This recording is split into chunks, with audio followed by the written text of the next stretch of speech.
আসসালামু আলাইকুম। আশা করছি সবাই ভালো আছেন। আমরাও আল্লাহর রহমতে ভালো আছি। আজকে চলে গেলাম পুরান ঢাকার নাজিরা বাজারে বুখারি রেস্তোরাঁয়। বেসিক্যালি আমরা ওখানে চিকেন চাপ খাওয়ার উদ্দেশ্যেই গিয়েছিলাম। আমরা রাত ৯ঃ০০ বাজে ওখানে যাই। মোটামুটি ভিড় ছিল। ঢোকার শুরুতেই আমরা ওদের ওখানে অনেক ধরনের কাবাব দেখতে পাচ্ছিলাম। তারপর চিকেন চাপ রেডি হচ্ছিল। আ আমরা ওখানে কিছু ভিডিও ক্লিপ নিয়ে তারপরে চলে গেলাম দোতলায় ওদের এসি সেকশনে। ওখানে যাওয়ার পর আমরা বসলাম। ওদের মেনু কার্ডটা দেখলাম যে দেয়ালে লাগানো আছে। ওখান থেকে আমরা হচ্ছে চিকেন চাপ আর মাটন কাচ্চি এই ২ টা সিলেক্ট করে নিলাম। আ এই তো চিকেন চাপের সাথে আমরা একটি নান আর হচ্ছে পরোটা অর্ডার করলাম। দেখতে, দেখতে ১০ মিনিটের মধ্যেই আমাদের চিকেন চাপ আর হচ্ছে নান রুটি আর পরোটা চলে আসলো। আমরা সাথে ড্রিংকস অর্ডার করেছিলাম। এই তো সাথে কাচ্চি ছিল। এই তো চিকেন চাপের সাথে ওরা একটা মেয়োনিজ দিয়েছিল যেটা অনেক বেশি মজার ছিল। আ আমরা দুজনেই ট্রাই করলাম। উম আ ফার্স্ট এ পরোটা দিয়ে। তো অনেক মজা লাগছে। আর চিকেনটা এত বেশি সফট ছিল যা বলার মতো না। ওদের ওখানে বিশেষত হচ্ছে ওরা ফ্রেঞ্চ ফ্রাই আর হচ্ছে ক্যাপসিকাম, টমেটো দিয়ে এই চিকেন চাপটা রেডি করে। যেটা আসলেই অনেক মজার।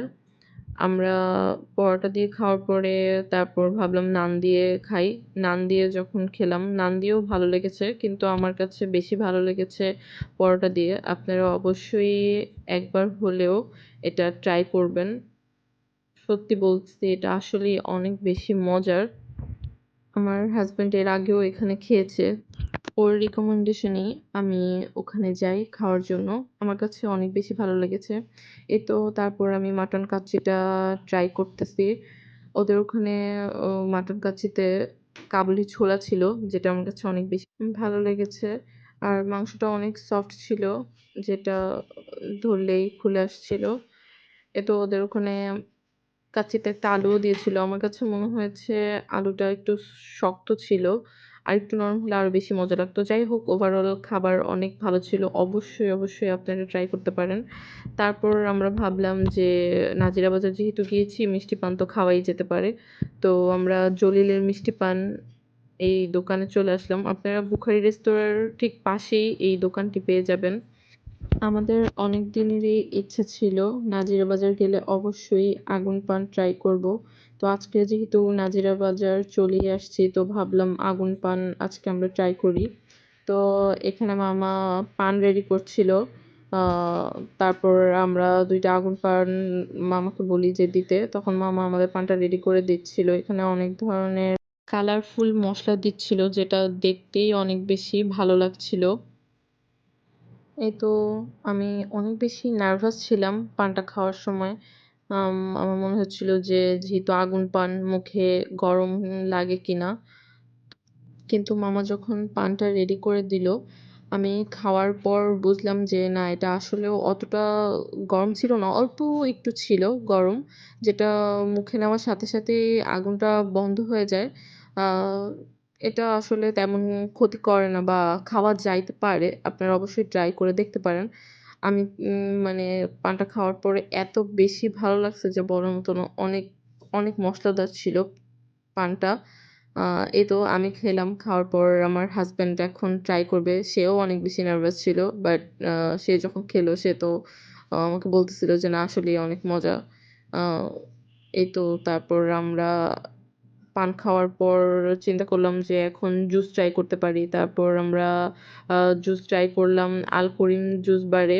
আ ওখানে আপনারা অনেক ধরনের জুস প্লাস মিল্কশেক, লাচ্ছি পেয়ে যাবেন।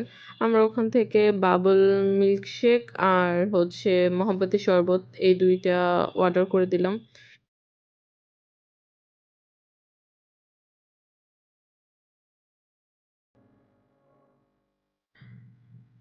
হয়তো আমরা অপেক্ষা করছি আমাদের জুস কখন রেডি হবে। আ আপনারা আসলে ওই মদিনা বিরিয়ানি হাউসের উল্টা পাশে বা আল করিম ফালুদার উল্টা পাশেই এই জুস বারটি পাবেন। তো ওয়েট করতে, করতেই আমাদের বাবল মিল্কশেকটা রেডি হয়ে গেছে দেখতে পাচ্ছেন। ওরা আবার ওখানে চকলেট সিরাপ দিয়ে উপরে খুব সুন্দর করে ডিজাইন করে দেয়। তো যেহেতু অ ওখানে অনেক বেশি ভিড় ছিল, আমরা চিন্তা করলাম আমরা পার্সেল নিয়ে নিই। রিক্সায় যেতে, যেতে আমরা জুসটা খাবো। তো ওখান থেকে আমরা জুস নিয়ে রিক্সায় উঠে গেলাম। তারপর আমরা এই তো বাসায় চলে যাচ্ছি ২ জন আমাদের আজকের ডেটটা এনজয় করে। আশা করি আজকে আপনাদের এই ব্লগটা ভালো লেগেছে। আ অবশ্যই আপনারা লাইক, কমেন্ট করে পাশে থাকবেন। সম্ভব হলে আমাদের চ্যানেলটি সাবস্ক্রাইব করে দিবেন। এই তো আবার দেখা হবে ইনশাআল্লাহ নেক্সট ব্লগে।